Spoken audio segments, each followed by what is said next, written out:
మీ పరిస్థితి ఏంటో నీకు తెలుసు.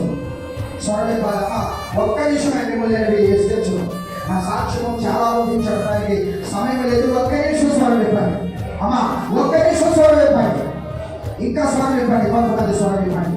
నీ భర్త మారలేదా? మారుతాడు. నీ పిల్లలు మారలేదా? మారుతాడు. అప్పుల నుంచి విడిపించి అప్పించులాగా చేస్తాడు. అనారోగ్యమా డబ్బులు వేసినట్టుగా నేను డబ్బులు వేసేటట్టు చేస్తాను. కొన్నాళ్ళుగా దేవుడు పెట్టుబడి వేస్తాడు. ఏ సమస్య నీకు ఆ సమస్య నుంచి విడిపిస్తాడు.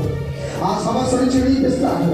ఒకరిద్దరు కన్నీరు కాచి ఏడ్చి ప్రార్థన చేస్తున్నారు, ఏడుస్తున్నారు. దేవుడు ఈ కన్నీటిని ఆయన గుడిలో దాచాడు. కైన వారు కూడా ఎవరస్తులు చాలా మంది ఇదిగో పాడైపోతున్నారు, పతనమైపోతున్నారు, వారి జీవితాలు వారు నాశనం చేసుకుంటున్నారు. ఎవరిస్తున్నారా? తీర్మానం చేయాలి. నీ కొరకు దేవుడు మరి